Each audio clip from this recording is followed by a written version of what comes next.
Fran, thank you for joining us. I'd like to talk to you today a little bit about your corporate event offering with regard to childcare and some of the events you do. Can you give us just a brief overview of what the actual corporate childcare offering is from Freedom Childcare? Okay, sure. Well, obviously, corporate childcare can range a massive range of ages, from babies through to teenagers, through to 15, 16, 17-year-olds. And as such, that requires us to provide suitable supervision and entertainment for those ages. So the range of services is as short and long really as those ages, and what we can provide is as limited by our own imagination.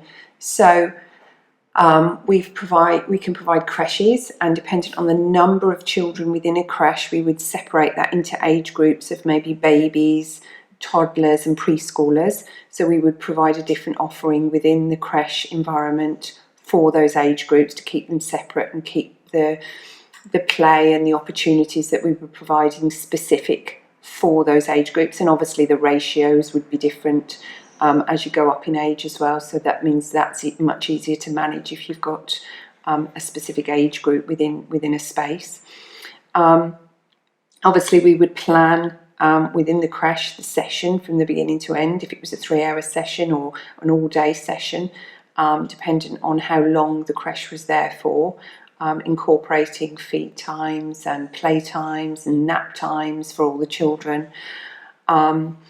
We would then, for the sort of middle age of children, maybe the 5 primary school age children, maybe provide workshops, which we've done before.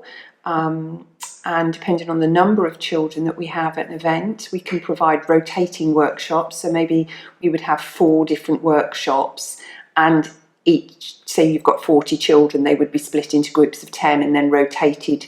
They would spend an hour at each workshop throughout a day. So that's one thing that we've done. And examples of the types of workshops are, we've done monster making, we've done circus skills, we've done magic skills,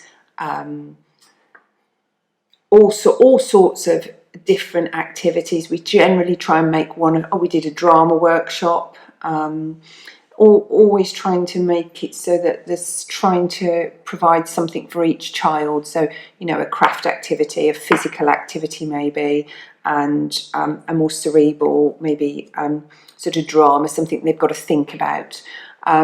So that's really for the middle-aged children. And then for the older children, the sort of 12, 13, 14, 15-year-olds, which are generally the most difficult age group to get to engage with anything, we've done all sorts. We've most recently we created a workshop for those children, which was trebuchet building, because it's big, it's got it throws a missile across the room, which obviously is quite attractive to that age group. We could create all sorts of play around that, so that we made targets for them to shoot things into. We made a competition so that we had whoever's made the most unique design, and whoever created the most got the most in the score chart won. So also with older children, we've done we sometimes bring other people in to help us.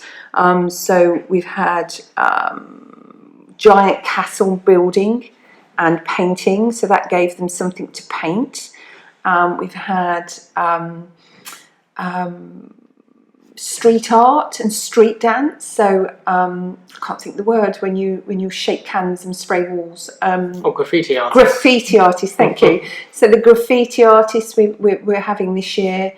So there's all sorts of different. So really, what we do is we look at the ages of the children, we look at the venue, we look at what the event is about, where the children are and what they might be interested in. We also always make sure that when we send registration forms out, which we're very grateful to our web designer that now creates a dedicated page on our website for families to be able to see exactly what's going on, where, who we are, what we're doing, and register their children online.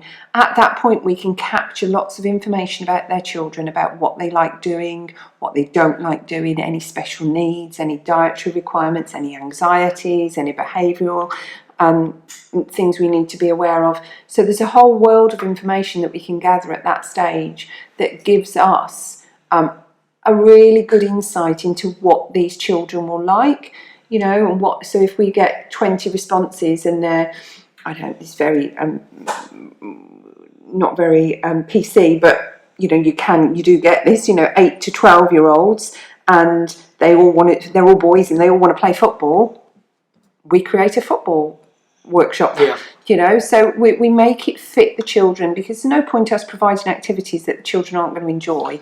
The most important thing is that we provide something the children are going to engage with, they're going to enjoy, and they're going to go away and have had some fun. I think so. If you're an HR person in the business, decision maker, or you're an event planner, ideally the important part is for you to be involved as early as possible, so you can help advise what exactly the requirement should be. Yeah, because there's a long time lead, and there's a lot of background planning goes into creating the right childcare event for any event. And that starts with a discussion about what the event is about, what they're trying to create, what sort of number of children, where the venue is. We go out and we risk assess the venue so we can see what space is available. Is there a garden? Can we have a breakaway space outside? What's happening in the local community? Is there something we can access in the local community that would be good for the children as well? So there's all that information that gets sort of put into the melting pot, really, and then which makes each event bespoke and unique, which is what I personally enjoy, because that's the creative part of it. There is, you also have, which is a theme throughout your business, you can cater or provide childcare for people with a range of abilities, and a range of languages as well. Can you tell us a little bit more about that? Yeah, so we've, last year we were asked to provide an event. It was a family event for the Buddhist Centre in Surrey, and this was an international event, and had lots of families flying in from all over Europe and the rest of the world. One of the requests that we had was to have as many people supporting the creche with different languages as possible, because some of the children wouldn't speak English, or English would be a second language for them. Which actually, because we've got such a large bank of staff, we've got sort of between 90 and 120 staff at any one time, we managed to find a Russian speaker, a French speaker, an Italian speaker, a Spanish speaker, a Portuguese speaker. So, I think we had sort of 9 or 10 different languages on board at one stage, which just meant that if a child was struggling to get themselves understood, or we were struggling to convey something to a child, we knew straight away we had someone on board that could speak to this child with us. But to be honest, children are so resilient and so if they can see you're playing a game, there's loads of visual cues that a child will pick up on to know what to do and how to do it and what's going on. They're very clever, and they will adapt really, really quickly, as long as you're being very clear about what's happening and everybody else is joining in. Generally, even if a child can't speak the language, it's more to do with confidence than not being able to speak the language. And presumably with the service you offer, you've mentioned the amount of staff you have, it is a nationwide service. Absolutely nationwide, yeah. We've provided creches in Glasgow, Leicester, Leeds, Portsmouth, Bristol, Nottingham, Northamptonshire, so you name it, we can be there. We've got a core team of people that we would send, and we would recruit a local team to support that core team. We also can provide creches for and corporate event childcare for children with special needs, additional needs. We've supplied over 18 years of trading various different needs for children with disabilities, children with physical disabilities, children with autism, children with Downs, all sorts of different needs and requirements, and we can incorporate that into the plan.